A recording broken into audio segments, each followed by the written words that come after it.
All right, so we are back, and it is Tyson Fury and Deontay Wilder fight week. The Trilogy bout is upon us. A massive fight, massive implications. If I'm any of these fighters, what is this? This isn't poison, right? I just can't take any chances this week. I'm just saying, Deontay Wilder told me you can never be too sure with people spiking your drinks on fight week, so making sure. See, look. Yeah, it's pretty good. See, I'm fine. Nothing wrong with it.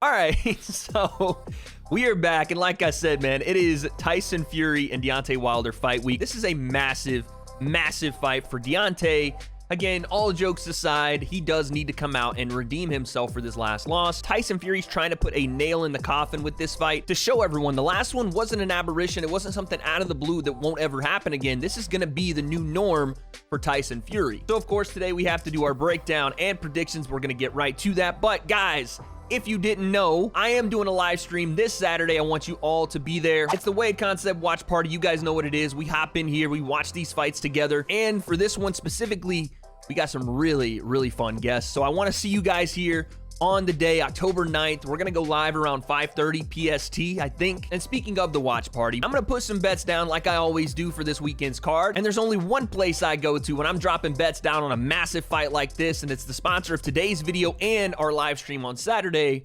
MyBookie. That's right, guys. MyBookie is the place to be if you're looking to bet on the heavyweights this weekend. The UFC fights coming up, NFL football, college football. If you are of age and want to throw some money down, do so responsibly using my code WADE when you sign up at MyBookie. You will get up to $1,000 in deposit match bonuses, but there's more, because up to this Saturday, if you guys use my code WADE, sign up, and are one of the first 100 depositors, you will get a $20 casino chip on top of the $1,000 deposit match bonus. And if you are of age and you are going to gamble, I caution you all, please, please do so responsibly. Thank you to MyBookie for sponsoring this video. And now, without further ado, it is time to talk to heavyweights. Tyson Fury, Deontay Wilder, number 3. The predictions and breakdown. Let's go. All right, so before we get started, we have to figure out how we got here. Tyson Fury, the lineal champ, the Ring Magazine champ, beat Vladimir Klitschko in his home country. Regardless of the fact that my man Tyson looks like an ogre that lives under the bridge, will ask you 3 separate questions so that you can cross. You wouldn't think he is a high-level boxer, and you wouldn't really think that he could box in the way that he does. It's mesmerizing watching a man of his stature, 6'9", 250 plus, peppering you with the jab, and his footwork, man, his in and out movement, his feints. He's moving like a cruiserweight, maybe even a welterweight, and he's doing it in the heavyweight division in dominant fashion. And then on the other side, you have Deontay Wilder, the bronze bomber from Tuscaloosa, Alabama. His story is just as amazing, trying to provide for his daughter, driving Budweiser trucks around while he's trying to get into this boxing sport. He started a little later, but he has what Teddy Atlas calls the great eraser, because regardless of his lack of skill or his lack of experience or just the ability to box in general, he can erase all those things with this massive right hand. Most powerful man that stepped into the heavyweight division since, and maybe even more so than Mike Tyson. If you don't believe me, you can ask every single person that he's ever fought, not named Tyson Fury, because he knocked them out cold. Through 40 fights, he had 39 knockouts, and he went back for the other guy that he didn't knock out in Stavern, and then knocked him out. The guy has the touch of death in his right hand. He gave Tyson some of his best shots, and Tyson was not finished. He rose up like Lazarus from the dead and came forward, landing big shots on Deontay Wilder, and it exposed a weakness that we hadn't really seen from Deontay that we probably could have guessed, but no one had really pushed him there. Him fighting off the back foot and having virtually no idea how to do so. We go to the second fight, and there were a couple of things different for both guys in this fight. Not just that Tyson Fury was going to be on the front foot, but he also gained 17 to 18 pounds, came in at 273. That's a massive jump in size. Tyson had also changed camps. He was with Sugar Hill Stewart, a guy that is known for big-time power punching and moving forward as a big-time strong heavyweight, something that Tyson had never really been known for, but you automatically saw that style change and his ability to do so from round 1. Tyson did a really good job throughout the fight of having the open guard and framing with the lead hand, and him possessing the longer reach at 6'9" is not something you're going to see a lot when someone fights Deontay Wilder, but it is crucial here because it allows him to pop that jab out there and, again, not be touched by Deontay's jab, which he likes to probe out there and kind of hold in front of your face to gauge for the right hand. That's something that I thought was super important in this second fight. He neutralized any offense from Deontay early, and because of that, he was able to move forward and mitigate the risk of doing so. And it wasn't like Tyson just walked forward the entire fight and didn't pay for it. There were shots that Deontay landed, even in the first round, that Tyson took well, and I have to think that's because of some of the added weight that he put on. And we've heard rumors coming into this fight that Sugar Hill is saying Tyson will be 290, which is another 17 to 18 pounds putting on Tyson Fury. And yeah, that'll affect his movement to a degree, but you have to think of the advantages it gives him at that size, 6'9", 290 possibly. He is willing to bet that Deontay Wilder hasn't just completely changed his style, learned how to box on the back foot, used his footwork in and out, different angles coming into the third fight. So he's going to be, like he said, an 18-wheeler coming downhill with this added power, and that's a massive problem for Deontay. Another thing I thought Tyson did well in the second fight that he can bring into this third is, again, his lead hand, switching between that jab that he throws with the backhand. And then just as Deontay Wilder got comfortable with that jab coming in and he throws up the high guard directly in front of his face, you see Tyson go around the guard with the left hook and set up the overhand right around the guard once again. These are things that Tyson saw and adjusted to because Deontay Wilder throws up a high guard directly in front of his face, so Tyson going around the guard is far more effective, and ultimately that's what led to the first knockdown, the busted eardrum, the equilibrium balance all going crazy, the deer on ice Bambi legs from Deontay Wilder, all off the left hook to set up the big overhand right. These are things Tyson can bring into this third fight. Unless Deontay Wilder can get Tyson Fury's respect early and make him go backward, make him fight like the old Tyson Fury, the dipping and rolling and slipping and not as much attacking, Deontay Wilder is successful in those instances on the front foot. How does he get that respect of Tyson after the last fight?